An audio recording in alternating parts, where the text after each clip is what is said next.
Saturday Sunday Bigg Boss episode అంతా ఒకలా ఉంటే సంజన గారి కాన్సెప్ట్ మాత్రం ఇంకోలా ఉంది. నాగార్జున గారు వచ్చారు, సంజన చేసిన తప్పుని చూపించి గేట్లు ఓపెన్ చేసి ఇలా ఉంటే మీరు వెళ్ళిపోవాలని చెప్పారు. అప్పుడు తను ఉంటా అంటుంది. మళ్ళీ తర్వాత నలుగురు కంటెస్టెంట్లు తీసుకొని మీరు చెప్పండి ఈమెను ఉంచాలా లేకపోతే పంపించాలా అని వాళ్ళకి అడిగితే వాళ్ళు నలుగురు డిస్కస్ చేసుకొని ఓకే ఈమె సారీ చెప్తే ఇక్కడ ఉండొచ్చు లేదంటే పంపించేద్దామని వాళ్ళు వచ్చి వాళ్ళ డిసిజన్ని నాగార్జున గారు చెప్తే నాగార్జున గారు అప్పుడు అడిగినప్పుడు అప్పుడు సంజన గారు ప్లేట్ రివర్స్ చేశారు. ఇప్పటిదా బాగానే ఉంది, ఏంటి ఎలా అయితే వెళ్ళిపోవచ్చు అనడానికి.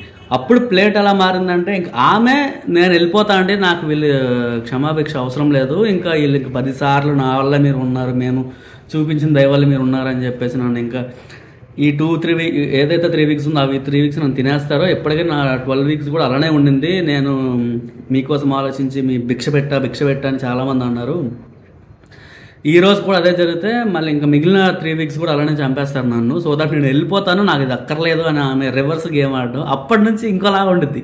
అప్పుడు నాగార్జున గారు లేదు మీరు ఉండాలి, ఇలా వెళ్ళిపోతే అదే మీరు ఏదైతే ప్రూవ్ చేసుకుందాం అనుకున్నారో అది ప్రూవ్ అవ్వదు కదా, మీరు చేసిన తప్పే అన్నట్టు ఆడియన్స్ మీ ఫ్రెండ్స్ హౌస్లో ఉన్న వాళ్ళందరూ అలానే చూస్తారు. సో దట్ ఇప్పుడు మీరు వెళ్ళకూడదు ఆపకూడదు అని రివర్స్లో నాగార్జున గారు అడిగారు అనమాట. అసలు